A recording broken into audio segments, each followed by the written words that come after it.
Hello मेरे प्यारे student, आपका अपने यूट्यूब चैनल पढ़ाई करो ऑनलाइन ऑल सब्जेक्ट में स्वागत है। जैसा कि आज हम लोग क्लास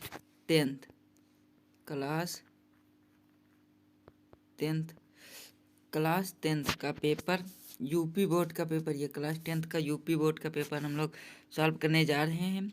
2023 का पेपर है और विषय मैथ। विषय कौन है? मैथ। और इसके लिए आपको ये 3 घंटा 15 मिनट का पेपर 3 घंटा 15 मिनट का समय दिया जाता है और आपका ये 70 नंबर का पेपर आता है। और आपको यहाँ पर ये निर्देश दिया गया है। क्या निर्देश है ये? यहाँ पर ये क्या निर्देश दिया गया? ये दिया गया प्रारंभ के 15 मिनट आप परीक्षार्थियों को प्रश्न पत्र पढ़ने के लिए निर्धारित है। ये जो आपके ये आपका ये लिखा है, ये आपको प्रश्न पढ़ने के लिए दिया जाता है। जो आपके प्रश्न के अंदर लिखा उसके लिए आपको दिया जाता है। और ये क्या है? सामान्य निर्देश। यहाँ पर आपको ज़्यादा से ज़्यादा निर्देश दिए गए, तो हम लोग देखते पहला, सभी प्रश्न अनिवार्य है। सभी प्रश्न आपको अनिवार्य करने हैं। इस प्रश्न पत्र के 2 खंड है। इस प्रश्न पत्र के 2 खंड है ये। और ये 3 नंबर है। खंड आ में 20 अंक के बहुविकल्पीय प्रश्न है जिनके उत्तर OR मार्कशीट पर आपको देना, वो आपको कॉपी पे नहीं लिखना है। और अगला प्रश्न 4 नंबर, OR मार्कशीट पर उत्तर अंकित किए जाने के पश्चात उसे काटे नहीं तथा इरेजर, रबड़ आदि का प्रयोग। आपको इसमें पेंसिल से नहीं भरना, पेन से भरना, क्योंकि इसमें इरेजर का प्रयोग नहीं करना। और अगला प्रश्न, दूसरा खंड बा में 50 अंक के वर्णनात्मक प्रश्न है। और ये इस खंड में कुल 5 प्रश्न है। 6 में कुल 5 प्रश्न है। और ये 7 नंबर, प्रत्येक प्रश्न के प्रारंभ में स्पष्ट लिख दिया गया है कि उसके कितने खंड करने हैं। आपको प्रारंभ में लिख दिया गया आपको कितने खंड करने हैं। और अगला प्रश्न 8 नंबर, प्रश्नों के अंक उनके सम्मुख अंकित है। जो आपका प्रश्न आएगा उसके सम्मुख आपके अंक अंकित रहेंगे। और अगला प्रश्न, प्रथम प्रश्न से आरंभ कीजिए और अंत तक करते जाइए, उस पर समय नष्ट ना कीजिए। और अगला प्रश्न अब यहाँ से शुरू हुआ खंड आ नंबर, ये खंड आ शुरू हुआ। तो यहाँ पर ये प्रश्न है, बहुविकल्पीय प्रश्न है। तो ये 1 नंबर में देखते हैं क्या है। एक परिमेय संख्या का दशमलव प्रसार सदैव होता है। एक परिमेय संख्या का दशमलव प्रसार सदैव होता है, अशांत होता है। ये आपका ऑप्शन हो जाएगा, अशांत होता है। और ये अगला प्रश्न है 2 नंबर। तो इसमें प्रश्न, एक शून्योत्तर परिमेय एवं एक अपरिमेय संख्या का गुणनफल होता है। सदैव अपरिमेय संख्या, सदैव परिमेय संख्या, परिमेय एवं अपरिमेय संख्या 1। तो ये आपका हो जाएगा सदैव अपरिमेय संख्या हो जाएगा। आपका ये ऑप्शन सही हो जाएगा, सदैव अपरिमेय संख्या। और अगला प्रश्न है, रेखाओं x = 0 और 2x + 3y = 12 का प्रच्छेद बिंदु है 4, 0, 0, 4, 0, -4, -4, 0। तो ये आपका हो जाएगा 2 नंबर, 0, 4। और अगला प्रश्न है, वह सबसे बड़ी संख्या जिससे 70 और 125 को विभाजित करने पर क्रमशः शेषफल 5 और 8 प्राप्त होता है, तो वो हो जाएगा 13। आपका ये ऑप्शन सही हो जाएगा। और अगला प्रश्न, समीकरण 2x + ay = 11 तथा 3x - 5y = 7, सॉरी यहाँ पर 11 नहीं बने, 3x - 5y = 7 का कोई भी हल नहीं है होगा यदि a = 1 है तो ये। और हम लोग अगला प्रश्न देखते हैं, द्विघात समीकरण x² - 4x + 3 = 0 के बारे में निम्न कथनों पर विचार कीजिए। तो ये आपका हो जाएगा, यहाँ पर इसका आंसर दिया गया, तो ये हो जाएगा आपका a और b सही है। ये आपका ये हो जाएगा, a और b सही है। अगला प्रश्न, AOBC एक आयत है जिसके 3 शीर्ष दिए गए, ये शीर्ष इसका विकर्ण होगा। और अगला प्रश्न है, यदि समीकरण x² + kx - 5/4 इक्वल टू 0 का एक मूल 1/2 है, तो के का मान ज्ञात कीजिए। आपको इसका के का मान ज्ञात करना, तो ये आपका ऑप्शन हो जाएगा 1/4, ये हो जाएगा 1/4। और अगला अपन दो त्रिभुज समरूप है, दो त्रिभुज समरूप है, तो आपके ये हो जाएंगे यदि इनके संगत कोण बराबर है, इनकी संगत भुजाओं एक ही अनुपात समानुपाती, तो ये आपका उपयुक्त दोनों हो जाएगा, क्योंकि ये दोनों हो जाएंगे। और ये 10 नंबर है, यदि ए एक समकोण त्रिभुज ABC में कोण C इक्वल टू 90 अंश, AC 5 सेंटीमीटर और BC 4 सेंटीमीटर, तो C से जाने वाली माध्यिका होगी। तो ये माध्यिका कौन सी होगी, ये हमें अभी कंफ्यूजन में है, आप लोग इसके पर कमेंट कीजिए क्या होगा। तो अगला प्रश्न है, एक चतुर्भुज, ये भी हम ढूंढते हैं आपके लिए, ये हमको कंफ्यूजन में है ये प्रश्न।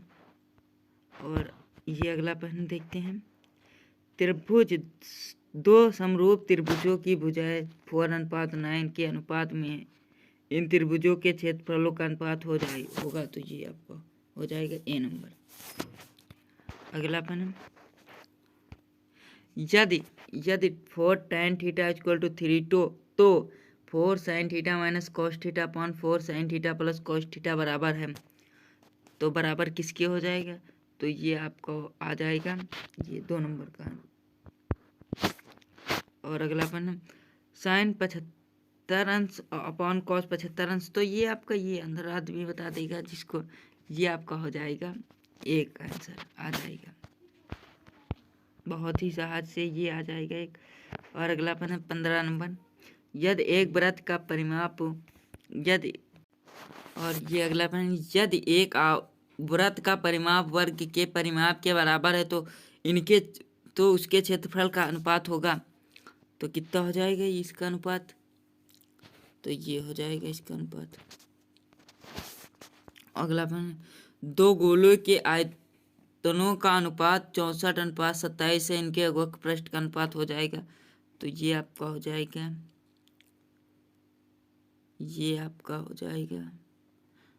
4:3। और अगला प्रश्न, 1 से 10 तक की धनात्मक विषम संख्याओं का समांतर माध्य हो जाएगा, तो ये आपका हो जाएगा 5। और अगला प्रश्न, माध्यिका को आलेखीय विधि द्वारा निम्न में से किससे प्राप्त किया जाता है, तो ये आपका हो जाएगा तोरण। और अगला प्रश्न 19 नंबर, यदि कुछ परीक्षणों का माध्य 27 है तथा बहुलक 45, तो माध्यिका हो जाएगी इसकी 33। और अगला प्रश्न,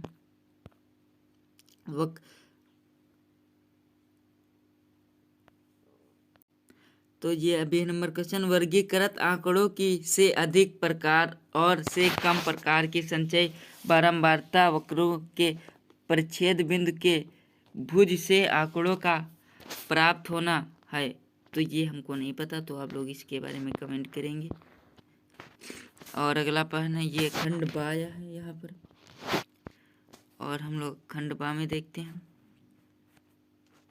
पहला नंबर क्वेश्चन, दो क्रमागत धनात्मक पूर्णांकों का गुणनफल 2 से विभाज्य है, यह कथन सत्य या असत्य, कारण बताइए। आपको इसमें कारण बताता। और खंड, ये 2 नंबर के लिए खंड, यदि कॉट थीटा इक्वल टू 7/8, तो 1 plus sine theta upon 1 plus cos theta minus sine theta 1/1 minus cos theta का मान निकालना है, ये भी आपका 2 नंबर के लिए। और अगला प्रश्न है, एक शंक्वाकार बर्तन जिसका आंतरिक व्यास 10 सेंटीमीटर, ऊंचाई 24 सेंटीमीटर पानी से भरा है, पानी को एक बेलनाकार बर्तन जिसका आंतरिक व्यास 20 सेंटीमीटर में डाला जाता, तो बेलन में डाले गए पानी की ऊंचाई ज्ञात कीजिए, 2 नंबर ये भी है। और अगला प्रश्न घ नंबर, निम्न आंकड़ों का समांतर माध्य इसका आपको ज्ञात करना, 2 नंबर। ड नंबर, बिंदु -4, 6 बिंदु A -6, 10 और B 3, -8 को जोड़ने वाले रेखाखंड को किस अनुपात में विभाजित करते हैं? 2 नंबर के लिए के का मान ज्ञात कीजिए यदि बिंदु ए 2,3 बी 4,5 के और सी 6,-3 संरेखीय। तो इसमें आपको के का मान ज्ञात करना 2 नंबर। और अब आए हैं हमारे पास 4 नंबर वाले। इसमें दिया गया है, इसमें क्या दिया गया हम बताते हैं आपको। इसमें दिए गए निम्नलिखित में से किन्हीं 5 खंड को हल कीजिए। आपको इसमें से 5 खंड को हल करना, 4 नंबर दिए जाएंगे। तो ये पहला प्रश्न का नंबर है, का नंबर क्या है प्रश्न? ग्राफ द्वारा जांचिए कि रैखिक समीकरण युग्म 2x + y - 6 = 0, 4x - y - 4 = 0 संगत है। यदि ऐसा है तो ग्राफविद द्वारा हल कीजिएगा। आपको ग्राफविद द्वारा हल करना 4 नंबर दिए जाएंगे इसके लिए। अगला प्रश्न है, दो संख्याओं के वर्गों का अंतर 180 है। छोटी संख्या का वर्ग बड़ी संख्या का 8 गुना दोनों संख्या ज्ञात कीजिए। 4 नंबर। अगला प्रश्न, 4 सेंटीमीटर त्रिभुज के 4 सेंटीमीटर त्रिज्या के एक वृत्त पर 6 सेंटीमीटर त्रिज्या के सकेंद्रीय वृत्त के किसी बिंदु से एक स्पर्श रेखा की रचना कीजिए और उसकी लंबाई का माप कीजिए। आपको इसमें माप करनी है। और ये अगला प्रश्न 4 नंबर। और अगला प्रश्न, 2 खंभे जिनकी ऊंचाइयां 6 मीटर और 11 मीटर है तथा ये समतल भूमि पर खड़े हैं। यदि इनके पाद बिंदुओं के बीच की दूरी 12 सेंटीमीटर तो इनकी ऊंचाई सिरों के बीच की दूरी ज्ञात कीजिए। 4 नंबर। अगर आप लोगों को ये वीडियो ये पेपर को सॉल्व करने में कोई प्रॉब्लम आ रही हो तो हमें कमेंट कीजिए, हम आपकी पूरी प्रॉब्लम को दूर करेंगे। और आगे हम लोग देखते हैं, किसी स्कूल की कक्षा 10 की 51 लड़कियों की ऊंचाइयों का एक संरक्षण किया गया है और निम्नलिखित आंकड़े प्राप्त किए गए। तो आपके ये आंकड़े दिए गए, तो इसकी माध्य ऊंचाई ज्ञात कीजिए। और अगला प्रश्न है, ये 4 नंबर है। आपको इसमें से कोई 5 ही करने थे, आपको 6 कुछ प्रश्न दिए गए। तो यदि नीचे दिए हुए बंटन का माध्य 28.5 हो तो x और y का मान ज्ञात कीजिए। आपको इसका मान और ये इसका मान ज्ञात करना। आपको इसका और ये दोनों का मान ज्ञात करना है। अब आया है अपने ये 6 नंबर का प्रश्न 3 आया है। तो और ये प्रश्न दिया गया है, निम्न समीकरणों के युग्मों को रैखिक युग्म के में बदलकर हल कीजिए। आपको इसको बदलकर हल करना, ये दिया गया है। तो आपको इसके लिए 6 नंबर दिए जाएंगे। और अब इसमें एक अथवा में क्वेश्चन आता है, आपको ये कीजिए। ये आपका अथवा का प्रश्न दिया गया है। प्रश्न क्या, 3 वर्ष पूर्व रहमान की आयु वर्षों में का व्युत्क्रम और अब से 5 वर्ष पश्चात वायु के व्युत्क्रम का योग 1/3 है। उसकी वर्तमान आयु ज्ञात कीजिए। आपको ये 6 नंबर का दिया जाएगा। ऐसे क्वेश्चन बहुत ही ज़्यादा यूपी बोर्ड में आते हैं, तो आप लोग ये क्वेश्चन जरूर देख लें। ये आपका 4 नंबर है। 6 नंबर के लिए, एक बहुमंजिल भवन के शिखर से देखने पर एक 8 मीटर ऊंचे भवन के शिखर और तल के अवनमन कोण क्रमशः 30 सेंटीमीटर और 45 अंश है। बहुमंजिल भवन की ऊंचाई और 2 भवनों के बीच की दूरी ज्ञात कीजिए। 6 नंबर की। और ये आपका अथवा में ये 2 क्वेश्चन दिया गया। और ये अथवा का ये दूसरा न्यूमेरिकल है। 6 नंबर के लिए, भूमि के एक बिंदु P से एक 10 सेंटीमीटर ऊंचे भवन के शिखर का उन्नयन कोण 30 अंश है। भवन के शिखर पर एक ध्वज को लहराया गया और P से ध्वज के शिखर का उन्नयन कोण 45 है। ध्वज दंड की लंबाई और बिंदु P से भवन की दूरी ज्ञात कीजिए। और यहाँ √3 का मान दिया गया है। तो आपको √3 का मान का यहाँ पर प्रयोग करना अनिवार्य है। और अगला प्रश्न 5 वाला, एक बर्तन एक उल्टे शंकु के आकार का, इसकी त्रिज्या 8 सेंटीमीटर है और इसके ऊपर जो खुला हुआ है सिरे की त्रिज्या 5 सेंटीमीटर है। यह ऊपर तक पानी से भरा हुआ है। जब इस बर्तन में शीशे की कुछ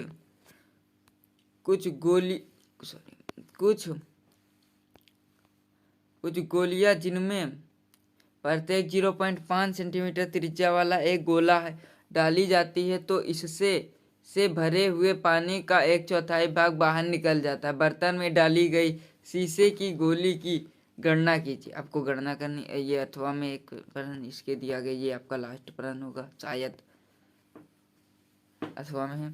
एक गोलाकार कांच के बर्तन की एक बेलन के आकार की गर्दन है जिसकी लंबाई 8 सेंटीमीटर और व्यास 2 सेंटीमीटर है, जबकि गोलाकार भाग का व्यास 8.5 सेंटीमीटर है। इससे भरे जा सकने वाले पानी की मात्रा मापकर एक बच्चे ने ज्ञात किया कि इस बर्तन का आयतन 345 वर्ग सेंटीमीटर है। जांच कीजिए कि उस बच्चे का उत्तर सही है या नहीं।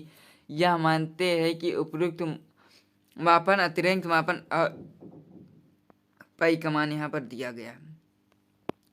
और आप लोगों का ये पेपर हो गया पूरा सॉल्व। अगर आप लोगों को वीडियो अच्छी लगी हो तो फिर